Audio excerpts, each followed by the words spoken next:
আল্লাহ রাব্বুল আলামিন বলেন সদা তৎপর একজন ফেরেশতা, মা ইয়ালফিযু মিন কাউল, মানুষ যা জবান দিয়ে নিক্ষেপ করে তথা মানুষ যেই কথাগুলা বলে সদা তৎপর একজন ফেরেশতা কথাগুলা রেকর্ড করে রাখে। তার মানে আমার আপনার কর্ম কথা সবকিছু ফাইল আকারে প্রস্তুত। আমার আপনার কর্মের ব্যাপারে সাক্ষী ফেরেশতা, সাক্ষী আল্লাহ তাআলা। শুধু তাই না, ওই যে যেই দিন আমাদের সবাইকে একত্রিত করা হবে, ওই দিন আমার আপনার সব কর্মগুলা ফাইল বানায়া তথা আমলনামা বানায়া আমার আপনার হাতে সেই দিন পৌঁছায়া দেওয়া হবে। প্রত্যেকের এক একটা ব্যক্তিগত ফাইল আছে, কিতাব আছে, আমলনামা আছে। আল্লাহ তাআলা আমলনামাগুলো ছেড়ে দিবে। যার আমলনামা যেইটা তার কাছে পৌঁছায়া যাবে। কেউ আমলনামা ডান হাতে পাবে, কেউ বা বাম হাতে আমলনামা পাবে। ডান হাতে যারা আমলনামা পাবে ডানপন্থী তারা হলো জান্নাতি, বাম হাতে যারা আমলনামা পাবে বামপন্থী তারা হলো জাহান্নামী। ডান হাতে যারা আমলনামা পাবে তারা পরীক্ষায় পাস। ডান হাতে আমলনামা পাবার পর তারা এতটা পরিমাণ খুশি হবে, আল্লাহ তাআলা কোরআনুল কারীমের মধ্যে ডান হাতে আমলনামা পাবার পর তাদের অবস্থা কি হবে আল্লাহ তাআলা জানায় দেন। আল্লাহ তাআলা বলেন, ফাআম্মা মান উতিয়া কিতাবাহু বিয়ামিনি ফায়াকুলু হাউম ইকরাউ কিতাবিয়া ইন্নী যানানতু আন্নী মুলাকিন হিসাবিয়া। ডান হাতে আমলনামা পাবার পর তারা আনন্দে বলবে, ফায়াকুলু হাউম ইকরাউ কিতাবিয়া। আশেপাশের পরিচিত জনকে বলবে, এই যে দেখো আমার কিতাব, এই যে আমার আমলনামা, পড়ো আমার আমলনামা। আমি আজকে সফল, পরীক্ষায় পাস, ডান হাতে আমলনামা পেয়ে গেলাম। কেন সে ডান হাতে আমলনামা পাইল? এই প্রশ্নের জবাবও কেমন জানি সে দিয়ে দিবে। সে বলবে, ইন্নী যানানতু আন্নী মুলাকিন হিসাবিয়া। সে বলবে, আমি এই ব্যাপারে দৃঢ় বিশ্বাস রাখতাম যে আমাকে হিসাবের মুখোমুখি হতে হবে। فَإِذَا جَاءَ أَجَلُهُمْ لَا يَسْتَأْخِرُونَ سَاعَةً وَلَا يَسْتَقْدِمُونَ। আল্লাহ রাব্বুল আলামিন বলেন, যখন নির্দিষ্ট সময় উপস্থিত হয়ে যাবে, লা ইস্তাখিরুনা সাআতান ওয়ালা ইস্তাকদিমুন। আমার আপনার প্রাণটা তো মালাকুল মউত হরণ করে নিয়ে যাবে। এই কাজ করতে সে এক মুহূর্ত বিলম্ব করবে না, এক মুহূর্ত আগেও করবে না। যথা সময়ে মালাকুল মউত আমার আপনার প্রাণ হরণ করে নিয়ে যাবে। ওই মুহূর্ত থেকে আমার সাথে নতুন একটা বিশেষ সংযোগ হয়ে যাবে। নাম যদি আব্দুর রহিম হয়, ওই মুহূর্ত থেকে বলা হবে এটা আব্দুর রহিমের লাশ। ঠিক কিনা বলেন? লা শাইউন ফিহ, যার মধ্যে কিছুই নাই। আমার আপনার ব্যাপারে মাইকে হয়তো ঘোষণা হবে। অনেক অঞ্চলে, আমাদের অঞ্চলেও এরকম ঘোষণা হয় যে অমুক এলাকার অমুক আজ বিকাল 5 ঘটিকার সময় ইন্তেকাল করিয়াছে। আগামী দিন সকাল 10টায় তার জানাজা হবে। এইরকম ঘোষণা আপনাদের এলাকায় দেয় কি দেয় না? বলে ইন্তেকাল করিয়াছে। ইন্তেকাল, ইন্তেকাল শব্দটি হলো আরবি শব্দ, অর্থ হলো স্থানান্তরিত হওয়া। এক জায়গায় ছিল আর এক জায়গায় গেছে। তার মানে আব্দুর রহিম চূড়ান্তভাবে শেষ হয়ে যায় নাই। কারণ আব্দুর রহিমের এই বডিটা আসল না, বডিটা আসল নয়, আসল হলো রূহ। আব্দুর রহিম, ওই রূহটাই হলো আব্দুর রহিম। যেমন মনে করেন এইটা হলো চায়ের কাপ, ঠিক কিনা বলেন? এর মধ্যে এখন কি আছে? এখন যদি বলে এটা কি, কি বলবে? চা। চা যখন না থাকবে, এটা কি চায়ের কাপ, কথা বুঝছেন? বাইসা যতক্ষণ আছে আব্দুর রহিম, মইরা গেছে এবার কি বলবে? আব্দুর রহিমের লাশ, কথা বুঝতেন তো? তার মানে বডি আসল না, আসল হলো রূহ। রূহ এতদিন দুনিয়ায় ছিল, স্থানান্তরিত হয়ে আরেক জায়গায় গেছে, এই খবরটাই মানুষকে জানানো হয়। আব্দুর রহিম ইন্তেকাল করিয়েছে, তার মানে দুনিয়ার জগৎ থেকে নতুন আর এক জগতে সে পদার্পণ করেছে, যেই জগতের নাম হাদিসের ভাষায় আলমে বরজখ, লোক চক্ষুর অন্তরালের জগৎ। ওই জগতের কিছু দুনিয়ার মানুষ দেখতে পারে না, আল্লাহ রাব্বুল আলামিন ওই জগতের কিছু দেখার মতো যোগ্যতা আমাদেরকে দেন নাই। দুনিয়ার মধ্যে অনেক কিছু আছে দেখা যায় না, এরপরেও কিন্তু আমরা বিশ্বাস করি। এই জন্য আলমে বরজখ তথা কবর জগতের কিছু দেখি না বিধায় অবিশ্বাস করার কোনো সুযোগ নাই। জিন আছে, জিন বিশ্বাস করেন তো? কোন সন্দেহ আছে আপনাদের? আরো জোরে সন্দেহ আছে? আমি তো আপনাকে দিয়ে কথা কইতে পারতেছি না, নাকি আপনারা কথা বলবেন না বলে চিন্তা করছেন? জোরে কইয়েন একটু, আল্লাহ তৌফিক দান করুন। তা জিন আছে, জিন। জিন আপনারা কেউ দেখছেন? দেখি নাই ঠিক, অবিশ্বাস করি। যদি কেউ অবিশ্বাস করে যে জিন নাই, তার ঈমানও নাই। কোরআনুল কারীমে আল্লাহ তাআলা জিনের কথা বলছেন, শুধু তাই না, জিন নামে একটা সূরাও আল্লাহ নাযিল করেছেন। আমরা যেমন ওয়াজ মাহফিল করতেছি, জিনদেরও ওয়াজ মাহফিল হয়। বিবাহ শাদী আপনাদের আমাদের যেমন হয়, ওদেরও হয়। মাঝে মধ্যে মারামারি লাগে না? জিনদের মধ্যেও মারামারি হয়, গ্যাঞ্জাম হয়, নির্বাচন হয়, নেতা হয়, সব হয়, কিন্তু আমরা দেখতে পারি না। আল্লাহ তাআলা আমাদের চোখের অন্তরালে ওদেরকে করে দিচ্ছেন। সেজন্য আলমে বরজখ অনেক কিছুই ঘটে আমরা দেখি না। আলমে বরজখ তার জন্য শান্তির জায়গা হয়ে যায়, যার দুনিয়ার মধ্যে নেক আমল কর্ম ভালো থাকে, নেক আমল থাকে। আলমে বরজখ তার জন্য কষ্টের জায়গা হয়ে যায়, দুনিয়ার মধ্যে যে গুনাহ পাপের মধ্যে লিপ্ত থাকে। এই জন্য রাসূলুল্লাহ সাল্লাল্লাহু আলাইহি ওয়াসাল্লাম জানায় দেন, কারো কবর হয়ে যায় রাউযাতুম মিন রিয়াদিল জান্নাহ, কারো কবর হয়ে যায় জান্নাতের একটা বাগান, আবার কারো কবর হয়ে যায় জাহান্নামের একটা গর্ত। সেই জন্য দুনিয়ায় যারা আমল সুন্দর, তার আলমে বরজখ হয়ে যায় শান্তির জায়গা, আর দুনিয়ায় যার আমল মন্দ খারাপ, আলমে বরজখ তার জন্য হয়ে যায় কষ্টের জায়গা। দুনিয়ায় তো রূহ 70-80 বছর ছিল, ঠিক না?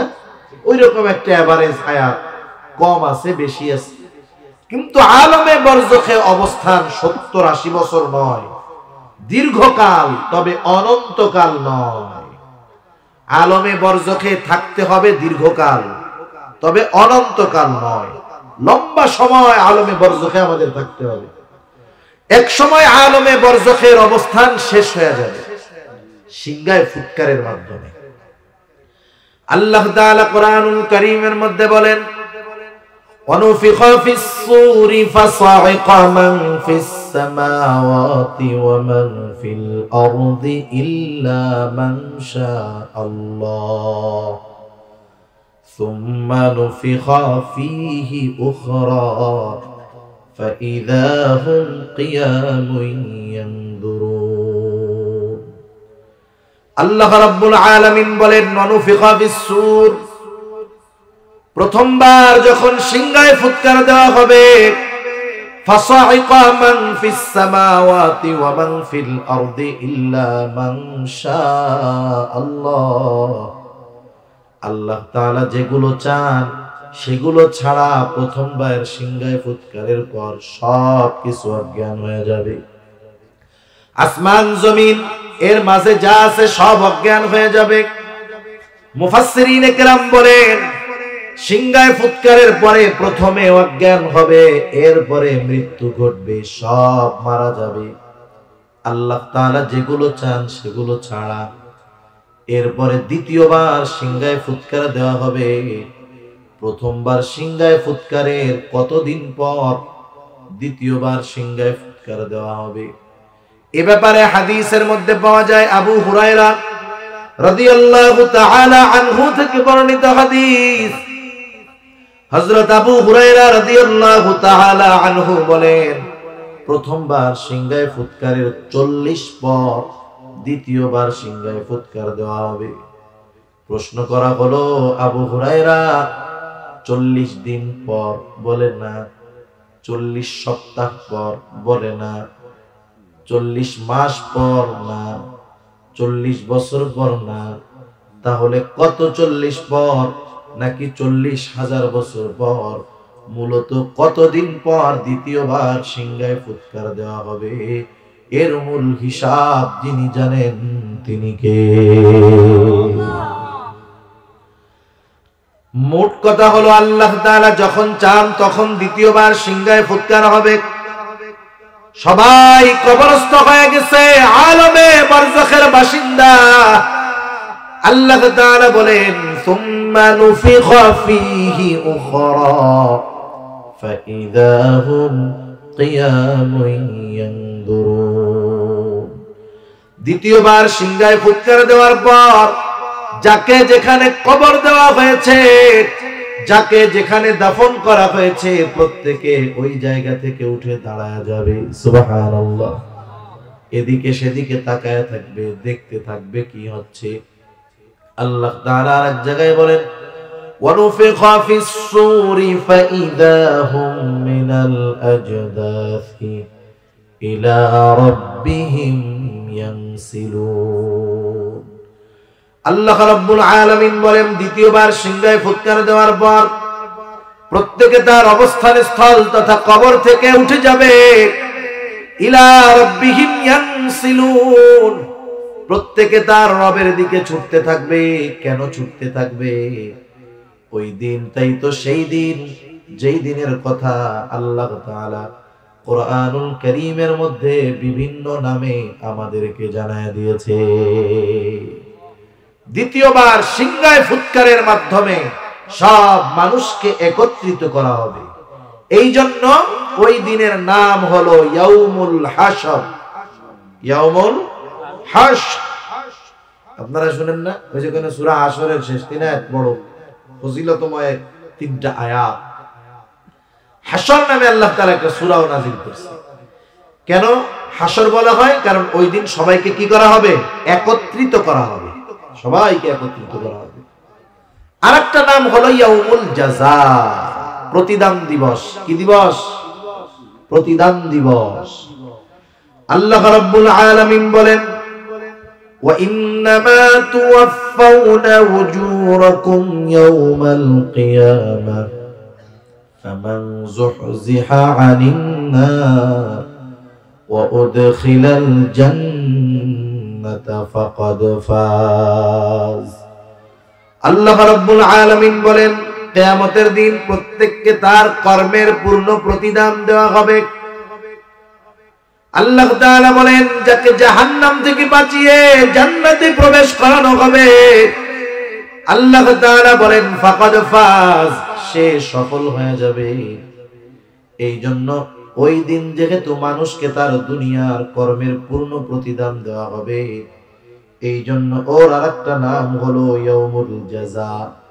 বলেন তো, ওই যে ইয়াউমুল হাশর, ইয়াউমুল জাযা, ওই দিনের একচ্ছত্র অধিপতি যার, তিনি কে?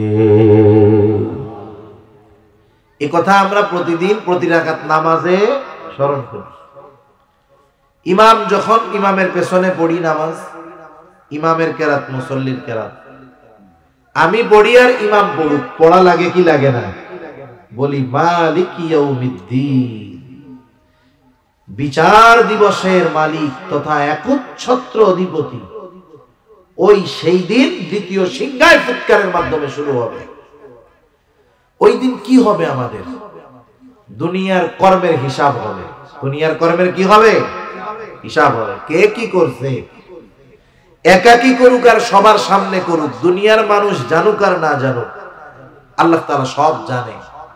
সব কর্মের হিসাব সেই দিন হবে। শুধু তাই না, এ দুনিয়াতে আমরা যে কর্মগুলা করি সব কর্মগুলার সাক্ষী তিনি বলেন, ওয়ানাদাউল মাওয়াজিনাল কিসত লিয়াউমিল কিয়ামাতি ফালা তুযলামু নাফসুন শাইআ ওয়া ইন কানা মিসকালা হাববাতিন মিন খারদালিন আতাইনা বিহা ওয়া কাফা বিনা হাসিবিন।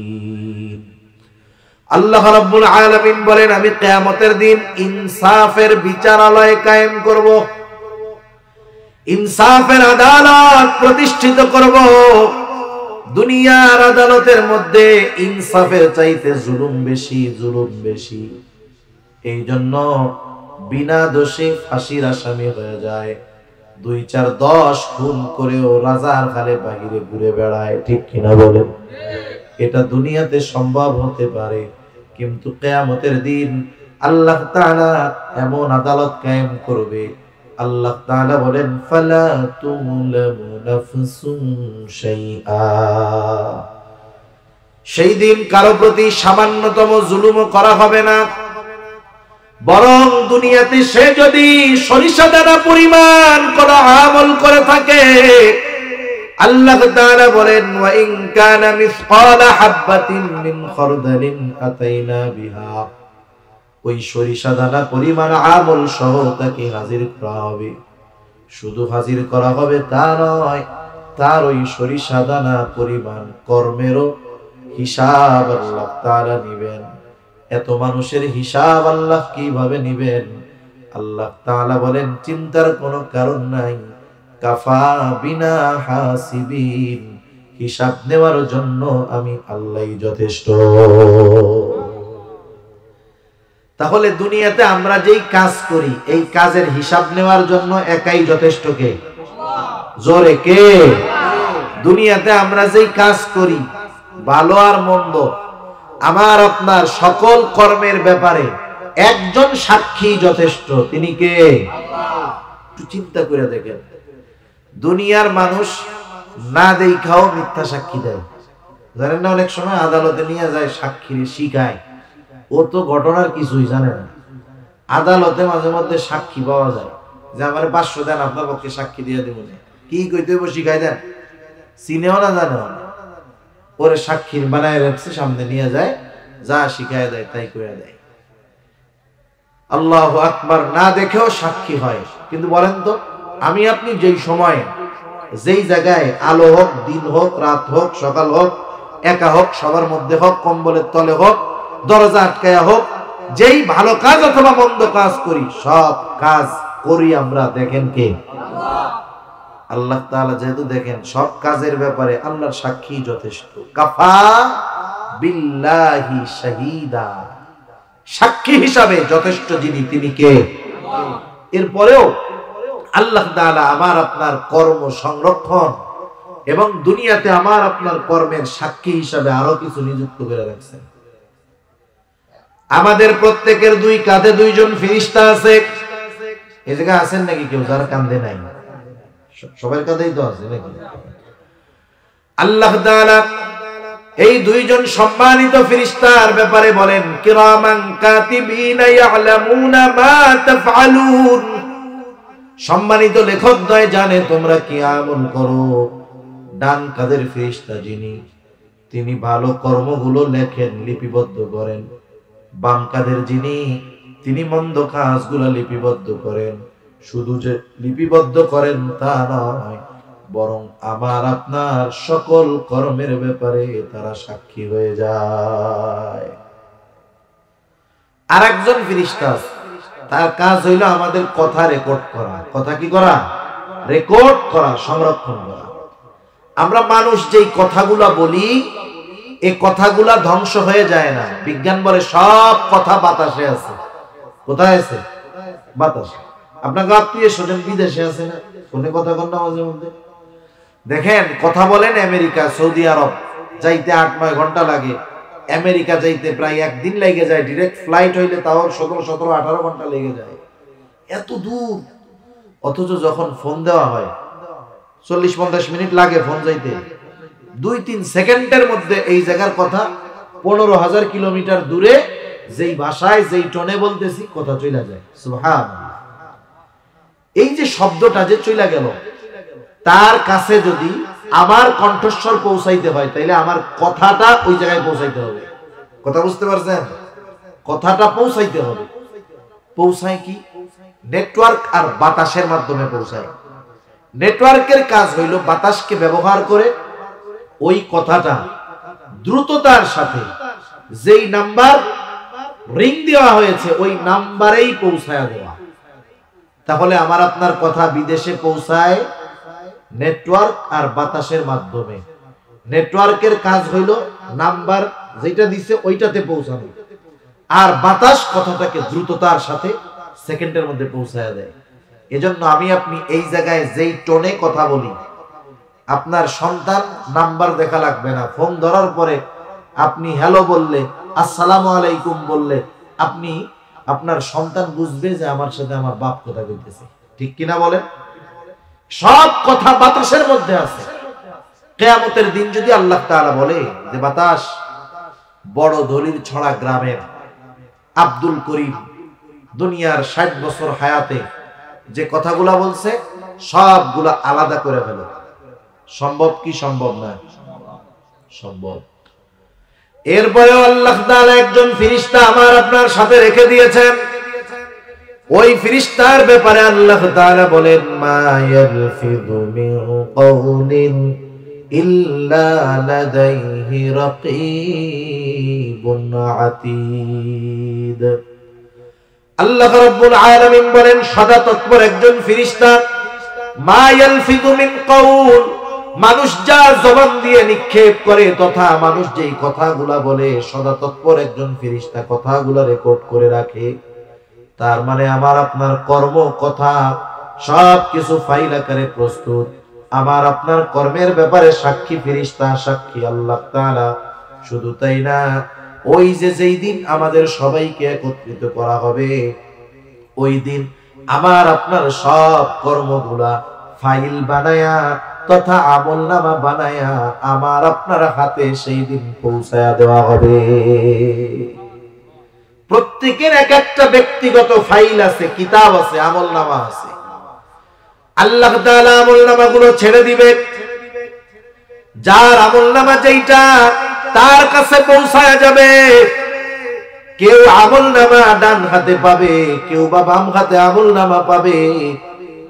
ডান হাতে যারা আমলনামা পাবে ডানপন্থী তারা হলো জান্নাতি, বাম হাতে যারা আমলনামা পাবে বামপন্থী তারা হলো জাহান্নামী। ডান হাতে যারা আমলনামা পাবে তারা পরীক্ষায় পাস। ডান হাতে আমলনামা পাবার পর তারা এতটা পরিমাণ খুশি হবে, আল্লাহ তাআলা কোরআনুল কারীমের মধ্যে ডান হাতে আমলনামা পাবার পর তাদের অবস্থা কি হবে আল্লাহ তাআলা জানায় দেন। আল্লাহ তাআলা বলেন, فَأَمَّا مَنْ أُوتِيَ كِتَابَهُ بِيَمِينِهِ فَيَقُولُ هَاؤُمُ اقْرَءُوا كِتَابِيَهْ إِنِّي ظَنَنْتُ أَنِّي مُلَاقٍ حِسَابِيَهْ। ডান হাতে আমলনামা পাবার পর তারা আনন্দে বলবে, ফায়াকুলু হাউম করাউ কিতাবিয়া। আশেপাশের পরিচিত জনকে বলবে, এই যে দেখো আমার কিতাব, এই যে আমার আমলনামা, পড়ো আমার আমলনামা। আমি আজকে সফল, পরীক্ষায় পাস, ডান হাতে আমলনামা পেয়ে গেলাম। কেন সে ডান হাতে আমলনামা পাইল? এই প্রশ্নের জবাবও কেমন জানি সে দিয়ে দিবে। সে বলবে, ইন্নী যানানতু আন্নী মুলাকিন হিসাবিয়া। সে বলবে, আমি এই ব্যাপারে দৃঢ় বিশ্বাস রাখতাম যে আমাকে হিসাবের মুখোমুখি হতে হবে।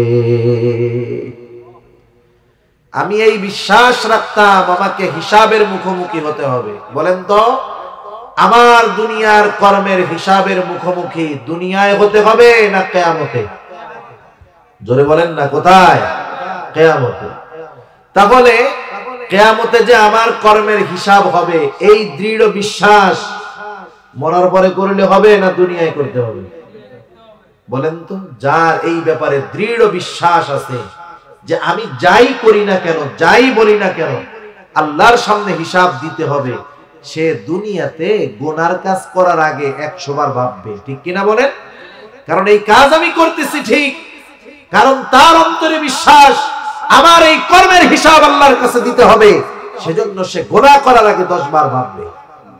ও ওই কথাটাই বলতেছে যে আমি দুনিয়াতে এই বিশ্বাস পোষণ করতাম যে আমার কাজের হিসাব আল্লাহর কাছে দেওয়া লাগবে, এই জন্য দুনিয়ায় ভালো কাজ করছি, এই কারণে আমলনামা কোন হাতে? ডান হাতে। আবার যে বাম হাতে আমলনামা পাবে, তাকে সামনাসামনি বাম হাতে আমলনামা দেওয়া হবে না। তাফসীরের মধ্যে আসছে তার এই বাম হাতটা বুক চিরে পেছন দিকে নেওয়া হবে, অপমান করে তাকে বাম হাতে আমলনামা দেওয়া হবে। বাম হাতে আমলনামা পাওয়ার পর সে বলবে ওয়া আম্মা মান উতিয়া কিতাবাহু বিশিমালি ফায়াকুলু ইয়া লাইতানি লাম উতা কিতাবিয়া ওয়া লাম আদরি মা হিসাবিয়া। বাম হাতে আমলনামা পাওয়ার পর সে বলবে ইয়া লাইতানি লাম উতা কিতাবিয়া, হায় রে আমার দুর্ভোগ, আমি যদি এই কিতাব, আমি যদি এই আমলনামা না পাইতাম কতই না ভালো হতো। ওয়া লাম আদরি মা হিসাবিয়া, আমি যদি আমার হিসাবের ব্যাপারে না জানতাম কতই না ভালো হতো। সে যতই আফসোস করুক, কষ্ট পাক, কাজ হবে না। আমলনামা হাতে পৌঁছায়া গেছে, ডান হাতি আর বাম হাতি। ডান হাতে আমলনামা ওয়ালা জান্নাতি, বাম হাতে আমলনামা ওয়ালা তার কর্মের পূর্ণ প্রতিদান তাকে দেওয়া হবে। কারণ প্রত্যেকটা মানুষ তার কর্মের নিকটে দায়বদ্ধ। যে বদ আমল করবে সে জাহান্নামী, যে নেক আমল করবে সে জান্নাতি। আর ডান হাতে আমলনামা যারা পাইবে তারা জান্নাতি। শুধু তাই না, আল্লাহ তাআলা প্রত্যেকের কাছে আমলনামা পৌঁছায়া দিয়া বলবেন ইকরা কিতাবাকা কাফা বিনাফসিকাল ইয়াওমা আলাইকা হাসিবা। আল্লাহ রাব্বুল আলামিন বলবেন ইকরা কিতাবাক, তুমি পড়ো তোমার কিতাব, পড়ো তোমার আমলনামা। কাফা বিনাফসিকাল ইয়াওমা আলাইকা হাসিবা, তোমার নিজের হিসাব নেওয়ার জন্য তুমি নিজেই যথেষ্ট। আমলনামা যেই ভাষায় লেখা হোক না কেন, সেই দিন আমলনামা প্রত্যেককে পড়বার যোগ্যতা যিনি দান করবেন তিনি কে? সবাই পড়তে পারবে যে ক লিখতে কলম ভাঙে, লেখাপড়া জানেই না। লেখা তো বহুদূর, পড়া তো বহুদূর, অক্ষরই চিনে না। ওই লোকটাকে আমলনামা পড়ার যোগ্যতা আল্লাহ তাআলা দিয়ে দিবে, সে পড়বে। পড়া কি বলবে? মালি হাদাল কিতাব লা ইউগাদিরু সগীরাতান ওয়ালা কাবীরাতান ইল্লা আহসাহা। কেমন আশ্চর্য এক কিতাব, ছোট বড় একটা বিষয় বাদ যায় নাই। সবচাইতে ছোট ভালো কাজটাও আছে, সবচাইতে বড় ভালো কাজটাও আছে, সবচাইতে ছোট গুনার কাজটাও আছে, বড় কাজটাও আছে, কোনো কিছুই বাদ যায় নাই। এইবার আল্লাহ রাব্বুল আলামিন প্রত্যেককে তার অবস্থানের কথা তো জানায়া দিলেন। প্রত্যেকেই বুঝতে পারবে আমার শেষ আবাসস্থল কোথায়। যেহেতু বাম হাতে আমলনামা, তার ঠিকানা হবে জাহান্নাম। আল্লাহ তাআলা বলেন ইল্লা আসহাবাল ইয়ামিন, তবে ডান হাতে যারা আমলনামা পেল তারা তো জাহান্নামী না, তারা জান্নাতি। এইবার জান্নাতীরা জান্নাতের মধ্যে আছে। প্রত্যেকটা মানুষ কিয়ামতের ময়দানে সর্বোচ্চ পরিমাণ পেরেশান থাকবে, চিন্তিত থাকবে। যেই মানুষগুলা জান্নাতে যাবে তারাও কিয়ামতের ময়দানে প্রত্যেকে নিজের চিন্তায় বিভোর থাকবে। কারো ব্যাপারে কোনো কিছু দেখার টাইম নাই। আল্লাহ তাআলা বলেন, ইয়াউমা ইয়াফিরুল মারউ মিন আখিহি ওয়া উম্মিহি ওয়া আবিহি ওয়া সাহিবাতিহি ওয়া বানিহি লিকুল্লি ইমরিইন মিনহুম ইয়াউমা ইযিন শা'নুন ইউগনি। সেই দিন ভাই ভাইয়ের থেকে পালাবে, মা বাবার থেকে পলায়ন করবে, স্ত্রী সন্তানদের থেকে পলায়ন করবে, প্রত্যেকে চিন্তিত, ভীত, পেরেশান থাকবে। আমাদের নবীও চিন্তিত থাকবেন, তবে নিজের চিন্তায় নয়, বরং তার উম্মতের চিন্তায়। নবীজি উম্মতের ব্যাপারে পেরেশান থাকবেন। অবস্থা কি হবে? এক লোক একটা নেকির দরকার। কয়টা নেকি? একটা নেকি। তাফসীরে রুহুল মাআনির মধ্যে মনে হয় আসছে, তার নেকি আর গুনাহ সমান হয়ে গেছে। তা বলতেছে, তোমার তো একটা নেকি হইলে তুমি তো জান্নাতে চলে যাও, পাল্লা ভারী হয়ে যায়। বলে, আল্লাহ আমার একটু সময় দেন, একটা নেকি কোনো ব্যাপার না, আমি নিয়ে আসতেছি। কত বন্ধু বান্ধব আছে, ব্যাপার নাকি? এবার আইসা বন্ধুদের খুঁজবে, যার সাথে দেখা হবে ওরা চিনবেই না। তুমি কে? তোমার তো চিনিই না। টের পাইলে আগের থেকে পালাবে। এভাবে একের পর এক বন্ধু, আত্মীয় স্বজন, পাড়া প্রতিবেশী, সন্তান, স্ত্রী, বাপ, সবার কাছ থেকে ফিরে সে সর্বশেষ আশাহত হয়ে মায়ের কাছে যাবে। চিন্তা করবে, দুনিয়ায় যখন সবাই ফিরাইয়া দিত, সবাই ঘৃণা করত, খারাপ বলতো, একটা জায়গায় গিয়ে আশ্রয় পাইতাম, সে হলো মা। আজকের এই বিপদে হয়তো আমার মা আমাকে ফিরাইয়া দিবে না। এবার সে মাকে খুঁজে পাবে, বলবে, মা আমি তো আপনার সেই সন্তান যাকে আপনি দুনিয়ায় 10 মাস গর্ভে ধারণ করছেন, 2 বছর নিঃস্বার্থভাবে আপনি দুধ পান করাইছেন। দুনিয়ার মধ্যে আমার কষ্ট আপনার কষ্টের কারণ হয়েছে, আমার আনন্দে আপনি আনন্দিত হয়েছেন। মা, আপনার এই কলিজার টুকরা সন্তান একটা নেকির জন্য জান্নাতে যাইতে পারে না। মা, আপনি একটা নেকি দিয়ে আপনার সন্তানকে জান্নাতে যাওয়ার সাহায্য করেন। এইবার মা তার কথার জবাবে বলবে, শোনো, দুনিয়াতে আমার বিবাহ হয়েছিল ঠিক, কিন্তু আমার কোনো সন্তান ছিল কিনা আমার সেটা মনে নাই। মা পর্যন্ত সেই দিন তার গর্ভে ধারণ করা সন্তানকে অস্বীকার করবে, এমন কঠিন এক মুসিবত। যতই চিন্তা পেরেশানি থাক, জান্নাতে যাওয়ার পরে আর চিন্তা আছে নাকি? জান্নাতে যাওয়ার পরে চিন্তা আছে? ঘুমাসতেছে আপনাদের মনে হয়? তাকবীর দেন, নারায়ে তাকবীর। এই তাকবীরে বুঝাই যাচ্ছে ড্যাম হয়ে গেছে, কারণ উত্তর দিকের বাতাস তো আমারও লাগতেছে, আমিও বুঝতেছি। নারায়ে তাকবীর, আরে আরো জোরে নারায়ে তাকবীর। মাশাআল্লাহ। বেশি সময় তাহলে আপনাদের কষ্ট দিব না, আমি মূল আলোচনার দিকে চলে যাব ইনশাআল্লাহ। তাহলে দেখেন, জান্নাতীরা জান্নাতে যাওয়ার আগ পর্যন্ত চিন্তিত, ভীত, কিন্তু জান্নাতে যাওয়ার পরে আর কোনো চিন্তা, পেরেশানি, ভয়ভীতি আছে? জান্নাতে হলো সালাম, সালাম, শান্তি আর শান্তি। কিয়ামতের ময়দানে কেউ কাউকে চিনবে না। জান্নাতে যাওয়ার পরে জান্নাতি যার সাথে একটু পরিচয় ছিল দুনিয়ায়, তাকেও জান্নাতে খুঁজবে। সুবহানাল্লাহ। অমুক দিন একটা লোকের সাথে দেখা হয়েছিল, চিন্তাম, দেখি আছে নাকি জান্নাতে, এরকম খুঁজতে থাকবে। আত্মীয় স্বজন, মা বাবা, সবাইকে তো খুঁজবে। কিন্তু বলেন তো, ওই জান্নাতি দুনিয়ায় যাদেরকে চিনতো সবাইরে কি জান্নাতে পাবে? কিছু জাহান্নামে হতে গেছে। এখন ওরা পরস্পর আলোচনা করবে, কি রে, আমার এই জান্নাতের মধ্যে আমার সেই দোস্তটারে দেখতেছি না, একসাথে খেলাধুলা করতাম, একই কলেজে পড়তাম, একই স্কুলে পড়তাম, আমি তোর জান্নাতে খুঁজে পাইতেছি না, কারণটা কই গেল? একসাথেই তো থাকতাম। তাফসীরে ইবনে কাসীরের মধ্যে আসছে, আল্লাহ তাআলা জান্নাতি আর জাহান্নামীদের মধ্যে কথাবার্তা এবং দেখার ব্যবস্থা করে দিবে। সুবহানাল্লাহ। জান্নাতীরা জাহান্নামীদের দেখবে, জাহান্নামীরা জান্নাতীদেরকে দেখবে। জান্নাতীরা যখন দেখবে বন্ধু কোথায়, খবর নাই। এইবার যখন দেখা হবে, দেখবে আমার কলিজার টুকরা ওই বন্ধু এই যে জাহান্নামের মধ্যে শাস্তি ভোগ করতেছে। এই দৃশ্য দেখার পর জান্নাতি আল্লাহর দরবারে তার কৃতজ্ঞতার মাত্রা আরো বাড়ায়া দিবে। কারণ সে বলবে আল্লাহ আমার বন্ধু জাহান্নামে পড়তেছে, আমিও তার সাথে একই সাথে খেলাধুলা করতাম, একই সাথে চলাফেরা করতাম, আল্লাহ আপনি যদি আমার প্রতি রহম না করতেন, দয়া না করতেন, হয়তো আমাকেও জাহান্নামে থাকা লাগতো। এইবার আল্লাহর প্রতি তার কৃতজ্ঞতা আরো বেড়ে যাবে।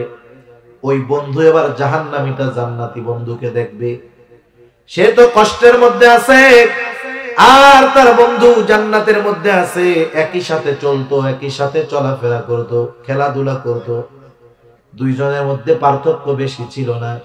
শুধু জান্নাতি বন্ধু যখন আজান হতো বন্ধুদেরকে বলতো, বন্ধু খেলাধুলা হবে, 5টা মিনিট আমি আগে নামাজ পড়ে আসি। বন্ধুদের সাথে থাকতো, একজন সিনেমা দেখতেছে, জান্নাতি বন্ধু বলতো, না ভাই আমি ওইটা দেখবো না, তোমরা দেখলে দেখো না। একসাথে চলতো, কিন্তু তার কিছু মন্দ কাজ ত্যাগ এবং কিছু ভালো কাজ করার কারণে সে জান্নাতি। ওই বন্ধু এবার আফসোস করবে, আহারে একসাথেই তো দুনিয়াতে থাকতাম, ওর সাথে যদি আরেকটু মিলে চলতাম তাহলে হয়তো আমাকে এই কষ্টের মধ্যে থাকা লাগতো না। আফসোস মানুষের কষ্ট বাড়ায় দেয়। আফসোস মানুষের কি বাড়ায়? কষ্ট বাড়ায়। মনে করেন নদীর মধ্যে মাছ ধরতে গেছে, মাছ বড় একটা মাছ হাতে পড়ছে, ঠিক না? এতক্ষণ পান নাই, সমস্যা নাই।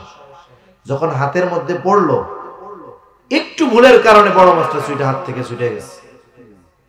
আপনি 2 ঘন্টা মাছ মারার পরে যদি না পাইতেন, যেই কষ্ট লাগতো, হাতের থেকে যখন ছুটে গেছে 10 গুণ কষ্ট বেশি লাগবে আফসোসের কারণে। খালি কি বলবেন, আহারি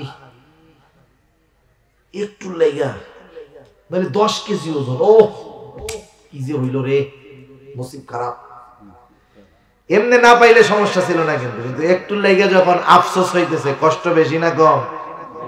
আরে জাহান্নামীর যখন ওই জান্নাতি বন্ধুরে দেখে আফসোস হবে, ওর কষ্টের মাত্রা আরো বেড়ে যাবে। জান্নাতি বন্ধু ওর ইচ্ছা হবে জানার জন্য, এই মানুষগুলো তাহলে জাহান্নামে গেল কেন, কোন কারণে গেল। আল্লাহ রাব্বুল আলামিন এবার তাদের মধ্যে কথাবার্তার ব্যবস্থা করে দিবে। তাফসীরে ইবনে কাসীরের মধ্যে আসছে, জান্নাতীরা জাহান্নামীদেরকে জিজ্ঞাসা করবে, আল্লাহ তাআলা বলেন, ফি জান্নাতি ইয়াতাসাআলুনা আনিল মুজরিমিন। জান্নাতীরা পরস্পর তাদেরকে জিজ্ঞাসা করবে, মুজরিমদের, পাপীদের তথা জাহান্নামীদের জিজ্ঞাসা করবে, মা সালাকাকুম ফি সাকার, কোন জিনিস তোমাদেরকে এই সাকারে আনলো, জাহান্নামের মধ্যে কোন জিনিসে আনলো, কেন তোমরা জাহান্নামী হইলা? এইবার জাহান্নামীরা তাদের জাহান্নামে যাওয়ার কারণগুলো বর্ণনা করবে। জাহান্নামীরা তাদের জাহান্নামে যাওয়ার কারণগুলো বলবে, যে আমরা কোন কোন কারণে জাহান্নামী। এখন আসেন, এই কারণগুলো যদি আমরা জানতে পারি যে এই কারণে জাহান্নামে গেছে, ওই কারণগুলো আমাদের মধ্যে থাকলে আমরা বাইর করতে পারবো, জাহান্নাম থেকে আশা করি বাঁচতে পারবো, ঠিক কিনা বলেন? এজন্য কারণগুলো একটু যাই না, এরপরে যান নাকি। আপনাকে তো সারা রাত বসায় রাখবো না, থাকবো? আপনারা বসে থাকলে থাকতে পারেন, আমি থাকবো? আমি তো থাকবো না। তা দেখেন, এখন একটা প্রশ্ন এখানে আছে যে হুজুর আমরা তো দুনিয়ার মধ্যে আছি, কথা বুঝতেছেন তো? তাকবীর দেন, নারায়ে তাকবীর, আরো জোরে নারায়ে তাকবীর। এই তো মাশাআল্লাহ। এখন তো আসি আমরা দুনিয়ায়, তাইলে জান্নাতে গেল কোন সময়, পাবলিক আর জাহান্নামে গেল কোন সময়? এখনো হাসর হইল না, মিজান হইল না, ফুলসিরাত হইল না। জান্নাতি আর জাহান্নামীদের কথাবার্তা আপনি পাইলেন কই? আল্লাহ তাআলা তো আজকে বলে নাই, ১৫০০ বছর আগে দুনিয়ায় এই কালাম আসছে। এর আগে এই কালাম লৌহে মাহফুজে ছিল, দুনিয়ায় আসছে ১৫০০ বছর আগে। তাইলে এখনো তো জান্নাত জাহান্নামে যাওয়া হয় নাই, তাইলে এই কথাবার্তা আল্লাহ তাআলা পাইল কোথায়? কথা বুঝতে পারছেন? কথা আল্লাহ পাইল কোথায়? এটার জবাব আমরা একটু শুনি। আমাদের কাছে সময় তথা কাল কয়টা বলেন তো? এই স্কুলের পোলাপান, মাদ্রাসার পোলাপান আছে না, কাল কয়টা? 3টা। কাল কয়টা? 3টা। অতীত, বর্তমান, ভবিষ্যৎ। তিনটা হলো কাল। অতীত এর কিছু আমাদের জানা আছে, বর্তমান যেটা আমাদের সামনে আছে, ভবিষ্যৎ যেটা আমাদের জানা নাই। তাহলে মাখলুকের কাছে কাল তথা সময় তিন ভাগে বিভক্ত, কিছু অতীত, বর্তমান, ভবিষ্যৎ। আল্লাহ তাআলার কাছে কাল বা সময় একটা। কয়টা? একটা, বর্তমান। কি বলেন না? বর্তমান, জোরে বলেন কি? যেটা আমাদের কাছে অতীত, আল্লাহর কাছে কি কন্যা? বর্তমান। যেটা আমাদের কাছে ভবিষ্যৎ, আল্লাহর কাছে সেটা কি? বর্তমান। কারণ আউয়াল আখিরের যত জ্ঞান, ইলম, যা হচ্ছে, হবে, হয়, সব যিনি জানেন তিনি কে? আল্লাহ। সেজন্য ওইটা আমাদের কাছে ঠিকই ভবিষ্যৎ, কিন্তু আল্লাহ তাআলার কাছে ওইটা কি? বর্তমান। আল্লাহ রাব্বুল আলামিন জানায় দিলেন জাহান্নামীরা তাদের জাহান্নামে যাওয়ার প্রথম কারণ বলবে। জিজ্ঞাসা করা হলো কোন কারণে জাহান্নামে আসলা? জাহান্নামীরা বলবে ক্বালু লাম নাকু মিনাল মুসাল্লিন। এক নাম্বার কারণ, জাহান্নামীরা বলবে আমরা মুসল্লি ছিলাম না। জাহান্নামীরা বলবে আমরা মুসল্লি ছিলাম না, তাইলে আমরা কি হব? জোরে বলেন। মুসল্লি হব। কি হব? জোরে বলেন। আরে জোরে বলেন না, কি হব? মুসল্লি। মুসল্লি, মুসল্লি কারে? সপ্তাহে একদিন মসজিদে গেলে মুসল্লি? মুসল্লি কাকে বলে? হ্যাঁ, পাঁচ ওয়াক্ত নামাজ পড়ে কে? কে পড়ে জানেন? রাসূলুল্লাহ সাল্লাল্লাহু আলাইহি ওয়াসাল্লামের এক হাদিস, নবীজি সাল্লাল্লাহু আলাইহি ওয়াসাল্লাম জানায় দেন কিয়ামতের দিন সূর্য মানুষের একেবারে নিকটে হয়ে যাবে। 9,30,00,000 মাইল দূরের সূর্য এখন সূর্যের শীতল দিকটা আমাদের দিকে আছে। কিয়ামতের দিন সূর্যের উত্তাপ দিকটা আমাদের দিকে থাকবে, থাকবে একেবারে নিকটে। কোথাও কোনো ছায়া থাকবে না কিয়ামতের ময়দানে, আরশের ছায়া ছাড়া। নবীজি সাল্লাল্লাহু আলাইহি ওয়াসাল্লাম বলেন ওই দিন আল্লাহ তাআলার আরশের ছায়ায় 7 ধরনের মানুষ স্থান পাবে। কয় ধরনের মানুষ? এই 7 ধরনের মধ্যে এক ধরনের মানুষ হলো রাজুলুন কলবুহু মুআল্লাকুন বিল মসজিদ। ওই ব্যক্তি যার অন্তর সর্বদা মসজিদের সাথে থাকতো। সে সব সময় মসজিদে থাকতো এমন নয়, বরং তার অন্তর সব সময় মসজিদের সাথে থাকে। এখন বলেন, যার চিন্তায় অন্তরে সব সময় মসজিদ, আজান হইলে সে আর মসজিদে যাবে না? মনে হয় যাবে? প্রকৃত মুসল্লি হলো সে 5 ওয়াক্ত নামাজ তো পড়েই, ঠিক আছে, কিন্তু তার অন্তরের মধ্যে সব সময় মসজিদের চিন্তা থাকে, যে দুনিয়ার যত ব্যস্ততা হোক, যত কাজ থাক, যত চিন্তা থাক, আযান যখন হবে কোথায় যেতে হবে? জোরে বলেন আল্লাহু আকবার। এইটা যার অন্তরের মধ্যে আছে, মসজিদ, নামাজি, এইটাই হলো আসল মুসল্লি। মুসল্লি মুসল্লি মুসল্লি হইলে শুধু পরকালের লাভ না, দুনিয়ার লাভ আছে না নাই? এই যে মুসল্লি হইতে হবে, একা হইলে হবে না সবাইরে বানাইতে হবে? আমি একা হইলে হবে না, আমার অধীনস্থ যারা আছে এদেরকেও মুসল্লি বানাইতে হবে। এদের মুসল্লি বানাইলে লাভ, না বানাইলে ক্ষতি। আমি নিজে যদি মুসল্লি হই, নামাজি হই, আমার ঘরের মানুষ নামাজ পড়ে না, ছেলে পড়ে না, মেয়ে পড়ে না, স্ত্রী পড়ে না, কিয়ামতের দিন আমি তো মুসল্লি, ওরা তো মুসল্লি ছিল না। আমার জান্নাতে যাওয়ার সবচাইতে বড় বাধা আমার এই সন্তান, আমার অধীনস্থ লোকগুলা হবে। ওই বেনামাজি গুলা বলবে আল্লাহ ওরে কই না, ওই নামাজিরে জান্নাতে নিয়েন না, ওর কারণেই তো আমরা নামাজ পড়ি নাই। আমাদের খাওয়াইছে, ওরটা খাইছি, ও যদি খাবার না দিত খাইতে পারতাম না, কিন্তু নামাজ পড়তে কোনো সময় বলে নাই। ওরে জাহান্নামে, আমাদের জাহান্নামে দেওয়ার আগে ওরে আগে দেন। সেজন্য মুসল্লি একা হলে হবে না সবাইরে বানাইতে হবে? সবাইরে যদি মুসল্লি বানাই, 1 নাম্বার লাভ, পরকালের আযাব থেকে বাঁচা যাবে। পরকালের আযাব থেকে বাঁচা যাবে। 2 নম্বর লাভ দুনিয়ায় আছে। মানুষ নামাজ পড়ে না কেন? অনেক মানুষ নামাজ না পড়ার কারণ হলো রিজিক অন্বেষণ করে, রুজি উপার্জন করে, টাকা পয়সা উপার্জন করে, এক কথায় রিজক অন্বেষণ করে। কৃষক কৃষি, দোকানদার দোকানদারি করে কেন? রিজিকের জন্য। সিএনজি ওয়ালা সিএনজি চালায় কেন? রিজিকের জন্য, তাই না? একটু জবান খুলে জবাব দিবেন, রিজিকের মালিক কে? আরো জোরে, রিজিকের মালিক কে? রিজিকের মালিক আল্লাহ।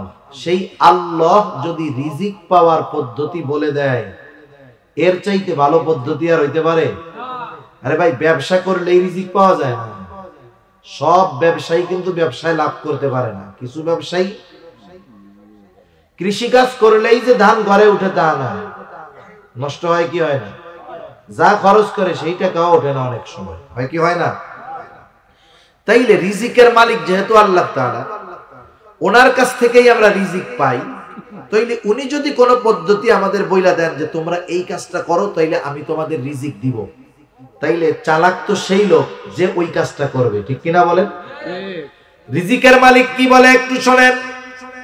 আল্লাহ তাআলা বলেন, ওয়া'মুর আহলাকা বিস-সালাতি ওয়াসতাবির আলাইহা লা নাসআলুকা রিজকা।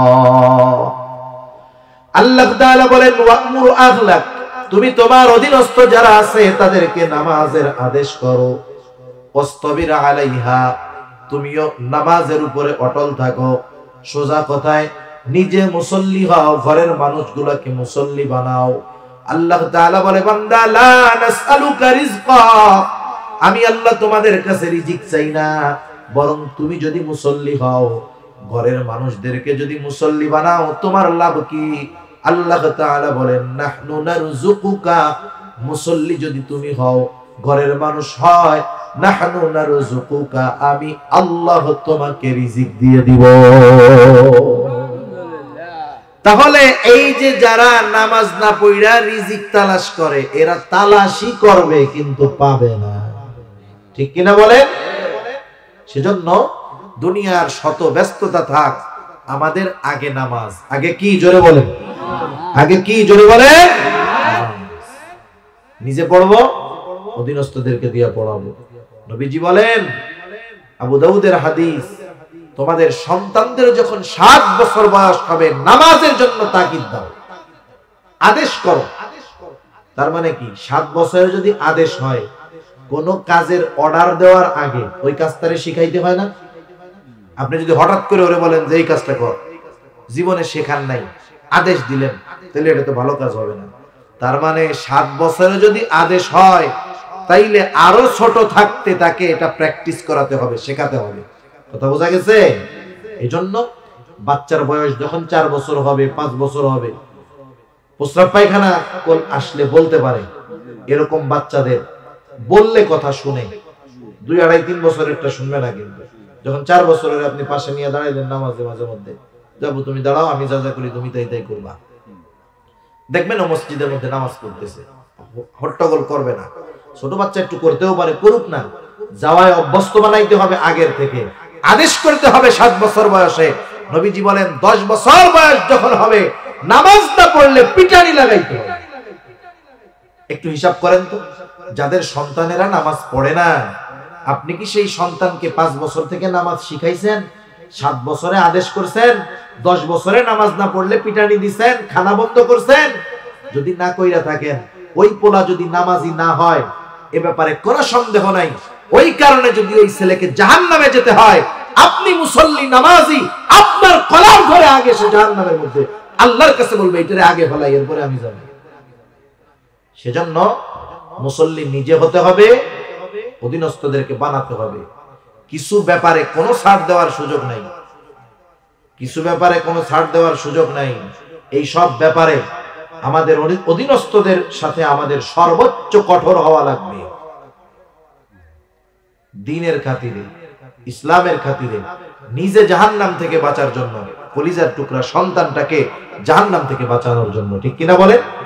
আরে ভাই, অপারেশন দরকার, ডাক্তার যদি মায় মহব্বত করে বলে না রে তোর এই দিকে কাটলে সেলাই দিতে হবে 3-4টা, যা হয় হোক জাগা, এই ডাক্তার মায়া দেখাইয়া কাটলো না, কষ্ট দিল না, ওর জীবনটাকে শেষ করে ফেললো। ঠিক কিনা বলেন?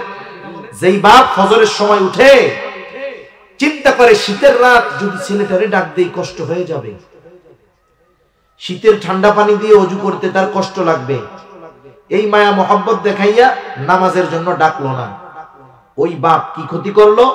ওই ডাক্তার মহব্বত দেখাইয়া যেমন অপারেশন করলো না, এইটা ইনফেকশন হয়ে ক্যান্সার হয়ে ও মরতে পারে, ওই বাপ যখন মহব্বত দেখায়া অধীনস্থদেরকে নামাজের জন্য ডাকবে না, ওই সন্তান যাবে ওরেও নিবে। ঠিক কিনা বলেন? সেজন্য মুসল্লি আমরা হব।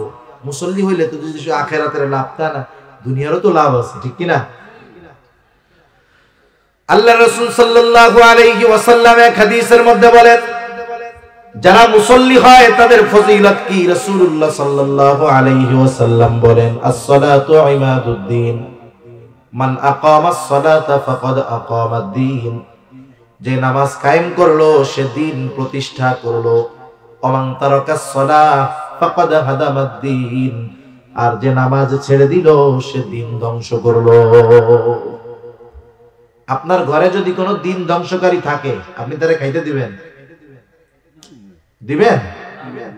তাহলে আপনার ছেলে তো বেনামাজি, খেতে দেন কে? আপনার মেয়ে বেনামাজি, খেতে দেন কেন? সে তো দিন ধ্বংস করতেছে। সেজন্য মুসল্লি হলো দিন প্রতিষ্ঠাকারী, আর যে নামাজ পড়ে না সে দিন ধ্বংসকারী। এখন আপনি কোন দলে যাবেন সেটা আপনাদের ব্যাপার। জাহান্নামীরা জাহান্নামে যাওয়ার দ্বিতীয় কারণ হিসাবে বলবে, আল্লাহ তাআলা জানায় দেন, তারা বলবে, ওয়ালাম নাকুনু তুইমুল মিসকিন, আমরা মিসকিন অসহায়দেরকে খানা খাওয়াইতাম না, খাবার দিতাম না। সেজন্য অসহায় মিসকিন দরিদ্র যদি কেউ খানা চায় আমরা খানা খাওয়াবো। শুধু চাইলে খাওয়াবো বিষয়টা এমন নয়, বরং আমার আশেপাশে যদি কেউ গরিব থাকে, অসহায় থাকে, আমি নিজে তারে খানা খাওয়াবো। কারণ রাসূলুল্লাহ সাল্লাল্লাহু আলাইহি ওয়াসাল্লাম বলেন, লাইসাল মুমিনুনা আল্লাযীনা ইয়াশবাউ, সে মুমিন নয় যে বা যারা পেট পুরে আহার করে কিন্তু তার প্রতিবেশী অভুক্ত থাকে। নবীজি বলেন সে মুমিন নয়। চিন্তা করছেন?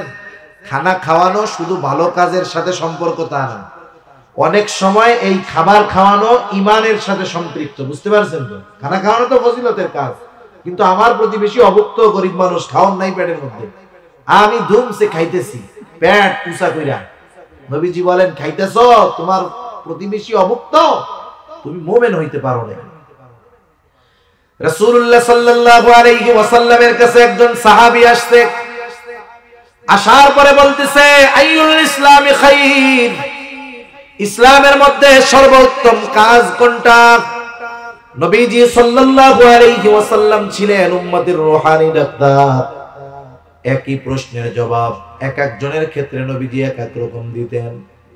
এই প্রশ্নের জবাবে নবীজি সাল্লাল্লাহু আলাইহি ওয়াসাল্লাম তাকে বললেন, তুতঈমুত তাআম ওয়া তাকরাউস সালাম আলা মান আরাফতা ওয়া মান লাম তা'রিফ, তুমি মানুষকে বেশি বেশি মানুষকে খানা খাওয়াও, আর পরিচিত অপরিচিত সবাইকে বেশি বেশি সালাম দাও।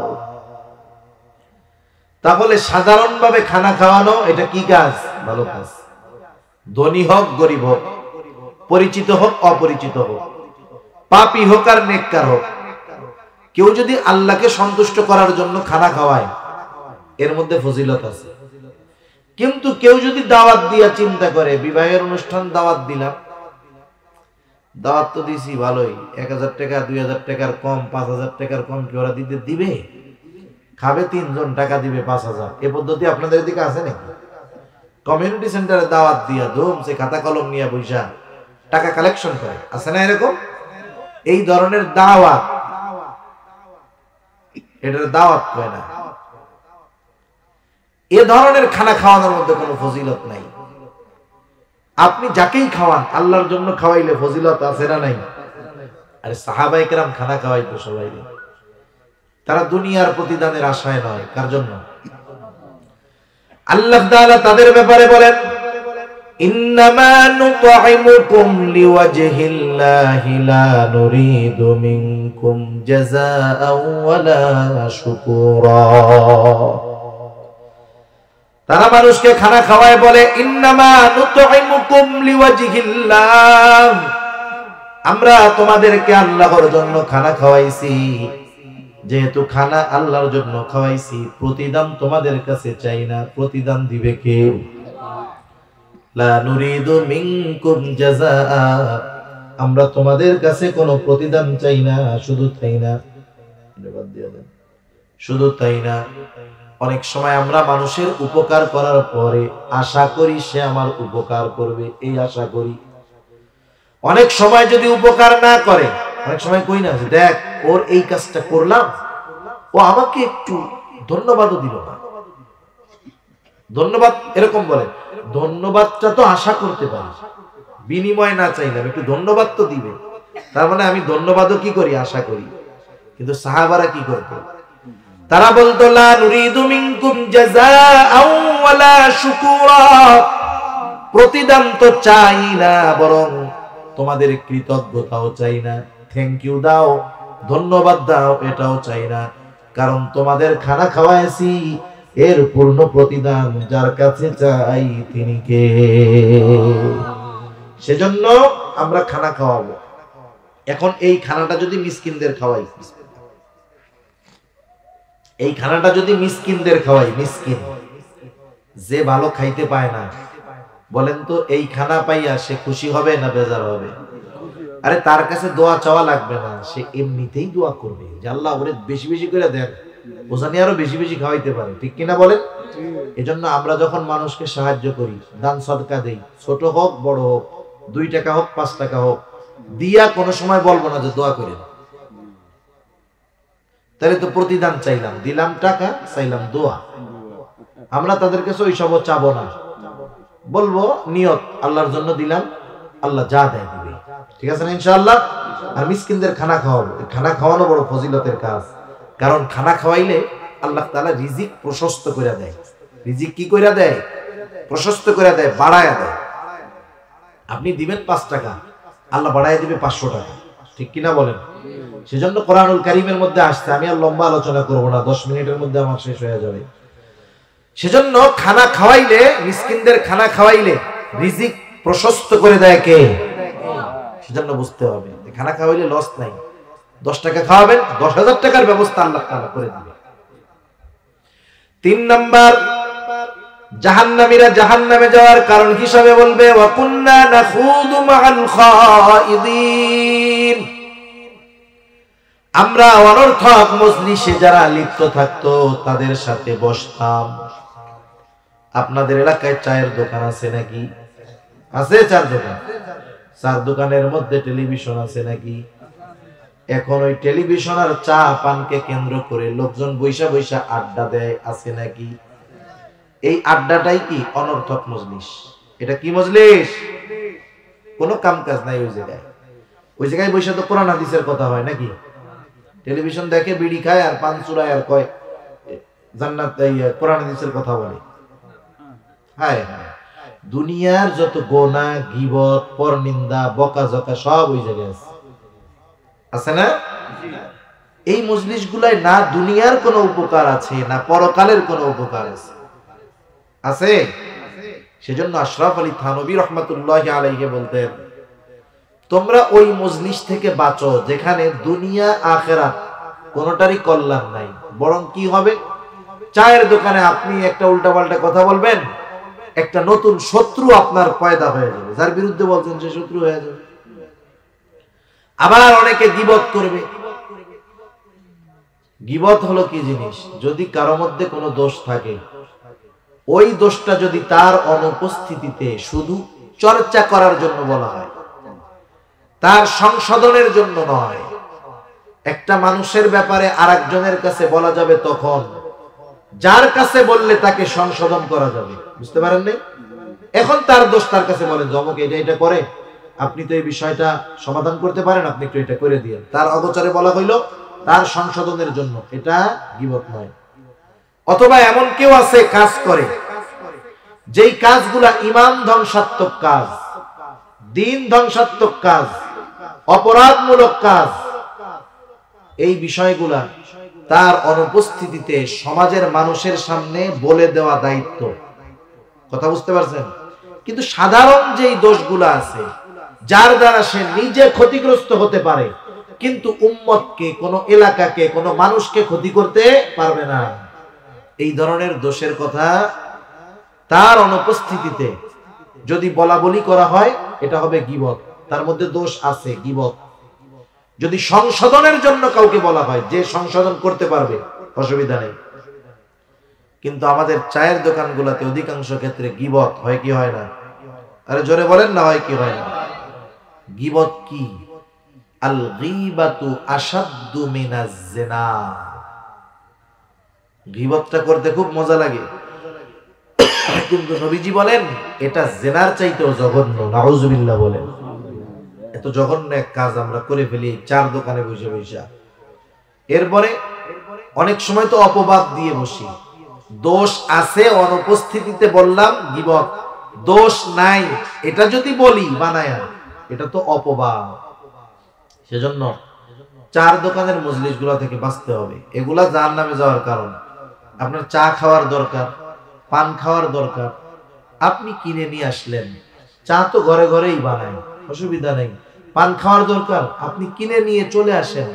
বসবেন তো আপনি না বললেও কমপক্ষে ওই গোনার কথাগুলো শুনতে হবে, ঠিক কিনা? এজন্য আমরা বাজারমুখী হব না। বাজারে যখন প্রয়োজন যাব, প্রয়োজন শেষ চলে আসবো। এখন তো আধুনিক জামানা, মানুষ ঘরের চাইতে বাথরুম আরো ভালো করে বানায়। বলেন তো, যত ভালো দামি টাইলস দিয়া, ডিজাইন দিয়া বাথরুম বানাক না কেন, সে কি কারণ ছাড়া কোনো সময় বাথরুমে যায়? জরুরত না আসলে যায়। আবার যখন জরুরত শেষ, আধা ঘন্টা বসে থাকে ওই জায়গায়, নাকি? কাজ শেষ চলে আসে, কাজ না ধরলে কোনো সময় যায় না। বাজারটা যত জমজমাট হোক, বাথরুমের মতো মনে করতে হবে। প্রয়োজন হয়েছে গেলাম, প্রয়োজন শেষ চলে আসলাম। তাহলে এই ধরনের অনর্থক মজলিস থেকে বাঁচাটা সহজ হবে। সাথে সাথে আমরা দ্বীনি মজলিসগুলোর মধ্যে বসবো। আশেপাশে মাদ্রাসা আছে, আমি হেফজখানায় গিয়ে একটু বসলাম, কোরআন তেলাওয়াত শুনলাম। আমার সময় কাটে না, কোরআন পড়া সময় কাটাই। নাহলে কোরআন যারা পড়ে তাদের সাথে বসি, ইমাম সাহেবের কাছে বসি। মাদ্রাসা আছে, ছাত্ররা আসে পড়ে, একটু পাশে বসে ওরা কি পড়ে দেখি।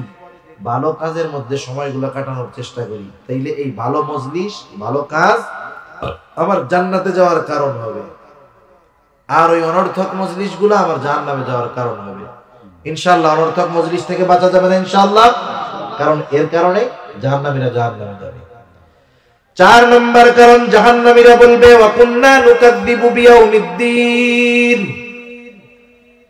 তারা বলবে আমরা কিয়ামতের দিন অস্বীকার করতাম, কিয়ামতকে অস্বীকার করতাম। কিয়ামতের প্রতি বিশ্বাস রাখা, এটা হলো ঈমানের অন্যতম একটি স্তম্ভ। রাসূলুল্লাহ সাল্লাল্লাহু আলাইহি ওয়াসাল্লাম জানিয়ে দিয়েছেন ঈমানের স্তম্ভ হলো 6টা। এর মধ্যে একটা হলো ওয়াল ইয়াউমিল আখিরি, কিয়ামতের দিনের উপরে বিশ্বাস রাখা, পরকালের উপরে বিশ্বাস রাখা। এক কথা, মৃত্যুর পর থেকে নিয়ে যা কিছু হবে সব কিছুর উপরে বিশ্বাস রাখা। এই জন্য কেউ যদি কিয়ামতের ব্যাপারে অবিশ্বাসী হয়, সে যত নেক আমল করুক না কেন, নিঃসন্দেহে সে বেঈমান, তার ঠিকানা হবে অনন্তকাল জাহান্নাম। সাথে সাথে যদি কিয়ামতের উপরে পরিপূর্ণ বিশ্বাস রাখা যায়, তাহলে দুনিয়ার কর্ম সুন্দর হবে। যার কিয়ামতের উপরে যত বেশি বিশ্বাস, পরকালের হিসাবের ব্যাপারে যার যত ভয়, মরার পরে কবরের আযাবের যার যত বেশি ভয়, দুনিয়াতে তার নেক আমল তত সুন্দর এবং বেশি হয়, ঠিক কিনা বলেন? আর যার পরকালের ব্যাপারে চিন্তা নাই, মরার কথা মনেও করে না, পরকালের ব্যাপারে টেনশন নাই, তার দুনিয়ার কাজের হিসাব আল্লাহর সামনে দিতে হবে, এই চিন্তা নাই, ও দুনিয়ায় যা মন চায় করবে, তার ঠিকানা ওই যে ওর মতো হবে জাহান্নাম। এই দুনিয়ারও নিজাম। অনেক মা বাবা আছে তার সন্তান কোন সময় কি করে, কোথায় যায়, কার সাথে কি করলো, প্রত্যেক দিন এই জবাবদিহিতা ওই সন্তানের মা বাবার কাছে দেওয়া লাগে। বুঝেন নাই? মনে করেন সন্ধ্যার 1 ঘন্টা পরে বাসায় আসছে, সাথে সাথে আব্বা আম্মা ধরছে, এই তুমি মাগরিবের নামাজের পরে 1 ঘন্টা কোথায় গেছো? অমুক জায়গায় গেছি। কেন গেছো? কোন কারণে গেছো বলো। এই যে জবাবদিহিতা করা লাগলো, এরপরে সে কি চিন্তা করবে? আমি আর মাগরিবের পরে বাইরে যাবো না, আব্বা আম্মার সামনে এত জবাবদিহিতা কে করবে? কিন্তু ও 1 ঘন্টা বাইরে থাকার পরে ওর মা বাপ যদি কিছু না বলে, ও চিন্তা করবে আজকে 1 ঘন্টা থাকলাম, আর আধা ঘন্টা আজকে বন্ধুর সাথে আড্ডা মারি না। বুঝেন নাই? তার মানে জবাবদিহিতা না থাকলে মানুষ যা মন চায় তাই করবে, আর জবাবদিহিতার চিন্তা থাকলে সে নিজেকে নিয়ন্ত্রণ করে আনবে। তার অন্তরে যদি কিয়ামতের দৃঢ় বিশ্বাস থাকে যে আমার দুনিয়ার কাজের জবাবদিহিতা আল্লাহর সামনে করতে হবে, তাহলে সে দুনিয়াতে প্রতিটা পদক্ষেপ ভেবে ভেবে ফেলাবে। আর যদি অন্তরের মধ্যেই চিন্তা না থাকে, যা হয় হোক, ও যা মন চায় করবে, কিন্তু এতে কি হবে? তার শেষ ঠিকানা হবে জাহান্নাম। এভাবে চলতেছে তাদের জীবন। নামাজ পড়ে না, মিসকিন অসহায়দেরকে খানা দেয় না, অনর্থক মজলিসের মধ্যে বসে সময় ব্যয় করে, সাথে সাথে কিয়ামতের ব্যাপারে উদাসীন। এভাবে দুনিয়া চলতেছে চলতেছে চলতেছে, হাত্তা আতানাল ইয়াকিন, দৃঢ় সত্যের আগমন ঘটলো তথা মৃত্যু চলে আসলো, মরে গেল, ভালো কাজ করতে পারলো না, তাওবা করলো না, ঠিকানা কি হবে? জোরে বলো, আরো জোরে, কি হবে? জাহান্নাম। সেজন্য এই সূরার আলোকে আমরা জানলাম জাহান্নামীরা জাহান্নামে যাওয়ার কারণ কয়টা। একটু জোরে বলেন, কয়টা? 4টা। তারা মুসল্লি নয়, আমরা মুসল্লি হব। তারা মিসকিনদের খানা দেয় নাই, আমরা মিসকিন অসহায়দের খানা খাওয়াবো। তারা অনর্থক মজলিসের মধ্যে বসতো, আমরা ওগুলো ত্যাগ করব। কিয়ামতের ব্যাপারে তারা অবিশ্বাসী ছিল, আর আমরা কিয়ামতের ব্যাপারে আমাদের বিশ্বাসকে আরো দৃঢ় করব। আল্লাহ সুবহানাহু ওয়া তাআলা আমাদের সবাইকে কথাগুলো বুঝবার, আমল করবার তৌফিক দান করুন।